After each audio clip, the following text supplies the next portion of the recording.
le traitement à l'époque, c'était isolement, chambre d'isolement, coupé de la famille, contrat de poids, enfin, c'était un milieu très très dur. Je m'appelle Maude Gabriel, j'ai 42 ans, je suis naturopathe herbaliste.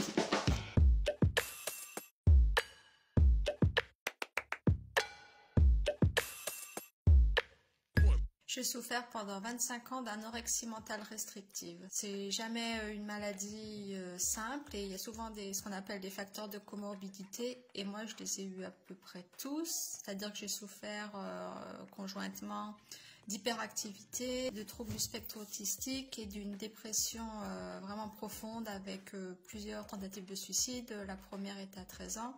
En fait, la maladie, elle est arrivée dans ma vie, j'avais 11 ans. Et elle s'est résolue à mes 35 ans.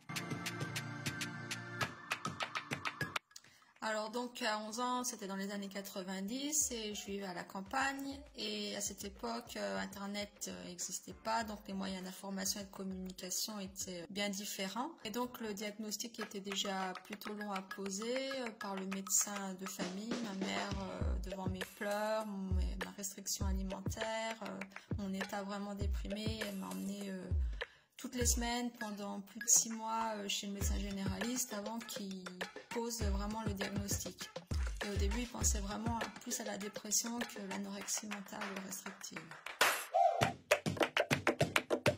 La prise en charge, très difficile, donc en milieu psychiatrique, c'était des hospitalisations, en une quinzaine d'années, j'en ai eu au moins plus de 15.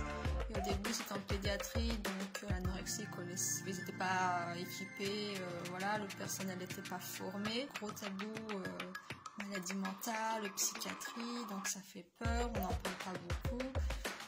Donc j'ai été de traitement, à l'époque c'était isolement, chambre d'isolement, coupé de la famille, contrat de poids, enfin c'était un milieu très très dur, plein de violence verbale, les traitements, donc c'était vraiment médicamenteux très lourd, enfin, c'était courant les cures de sommeil, les électrochocs, vraiment un milieu compliqué. Clairement, c'est pas ça qui m'a aidée. Vraiment, non, je me sentais incomprise.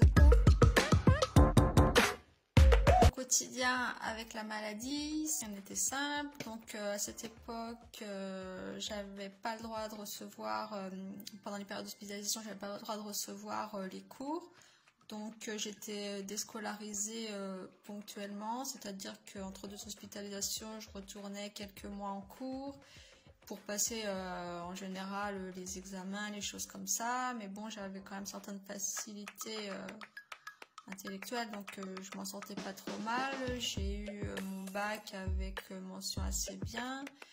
Et puis après j'ai commencé une année de fac d'allemand et en fait la maladie elle prenait beaucoup plus de terrain sur ma vie, et c'est-à-dire que en fait j'ai pas fait les études dont je rêvais.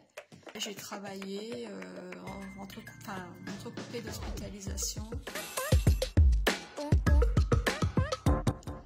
Alors avec l'entourage, j'étais tellement dans une bulle de maladie, je n'arrivais pas à exprimer ne serait-ce que mon mal-être, mes émotions, mes sentiments, ni la joie ni la peine. J'étais vraiment, la maladie maîtrisait tout, quoi. Enfin, j'étais pas moi-même, je pouvais pas extérioriser quoi que ce soit.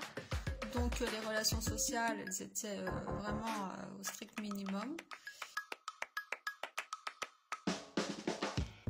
Alors Sun, ça représente un petit peu tout ce dont j'aurais eu besoin à l'époque où j'en avais besoin et qui n'existait pas. Être entendu, écouté, avoir des messages positifs et l'expérience de personnes qui ont traversé ou qui traversent les mêmes tempêtes que moi j'ai pu traverser. Alors, mon message, c'est accepter le diagnostic, déjouer le pronostic, dans le sens où il n'y a jamais rien d'écrit par avance, et même après des années de souffrance psychologique, physique, enfin voilà, on ne peut pas dissocier les deux. Mais voilà, on peut y arriver, on peut s'en sortir, on peut vivre tout simplement. Et pour ça, ça vaut le coup de se battre.